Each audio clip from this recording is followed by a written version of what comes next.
Hey, what's up, everybody?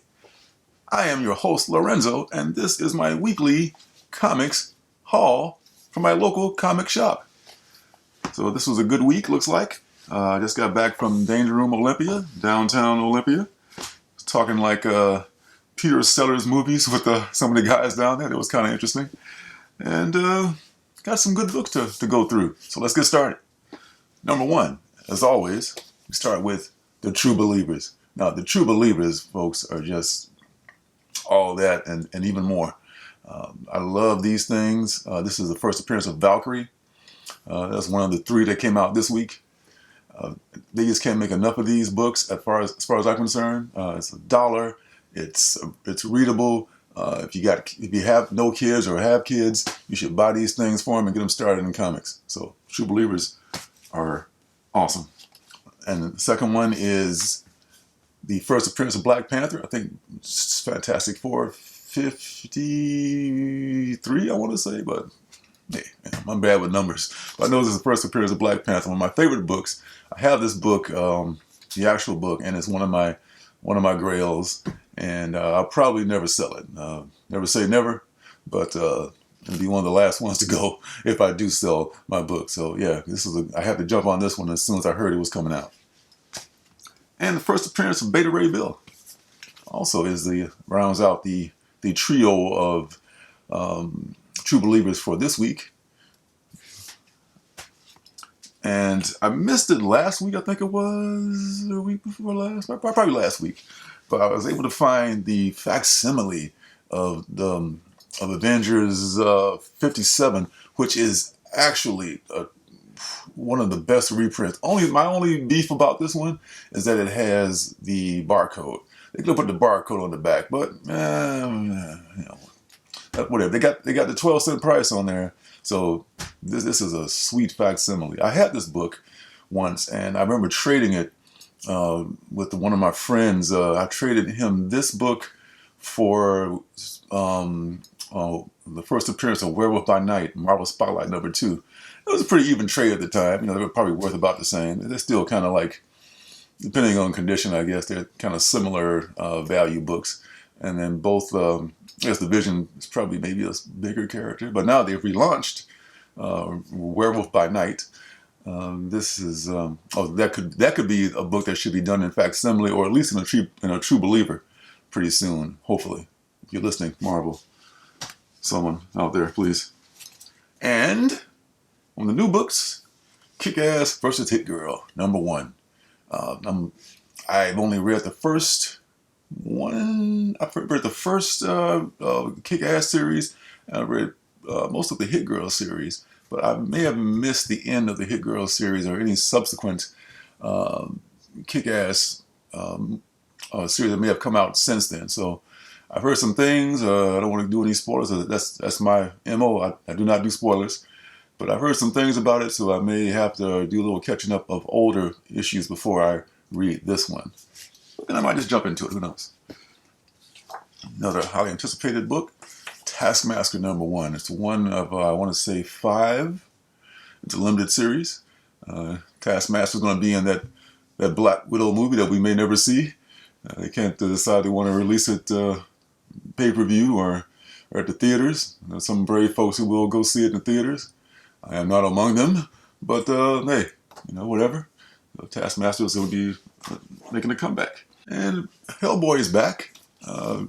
Fearless Dawn and him did a team up for a few weeks ago. Now he's with the BPRD. And back with the BPRD, I should say. And the Seven Wives Club is this one. I think this is a one-shot.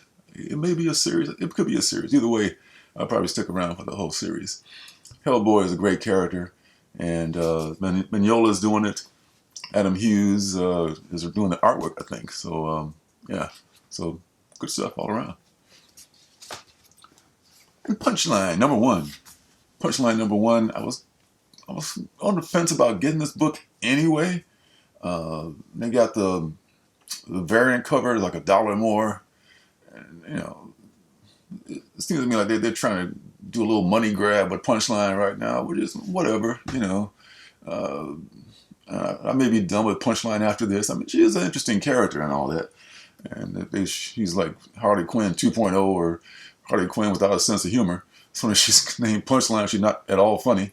But hey, we'll see what I think about this book here, and if I buy anything with Punchline in it ever again. Oh, and going to end up having two of this books. I ordered one from Comics Elite, which is fine. I feel good about this one. This is Lobo's in this. This is the Dark Knight's Death Metal Infinite Hour Extreme. So, man, there you go. It's Lobo fans, you've been waiting in the wings. This one is for you. And we'll see how many more Dark Knight Death Metal one-shots they can come up with. Not reading Iron Man right now, but I did get number 1 just for S&G because it was a number 1. But I did buy the number 3's Native Americans variant issue, because I'm a fan of that Native American art.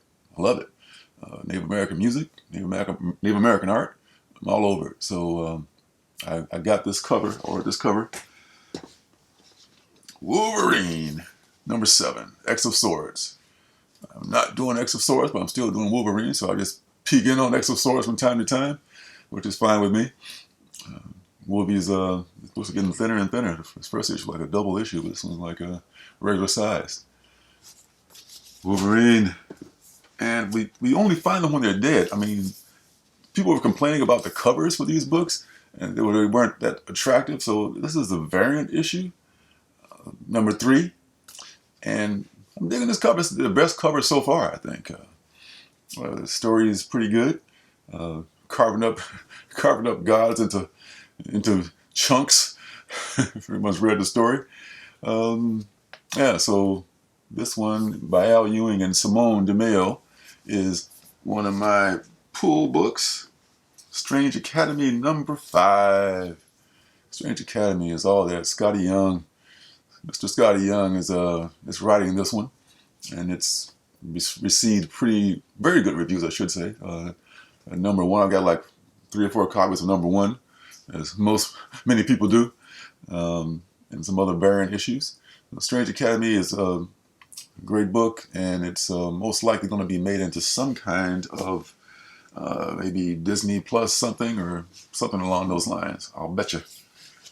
7 Secrets number 4. I was lucky to get this. This is the variant, the virgin variant of 7 Secrets number 4.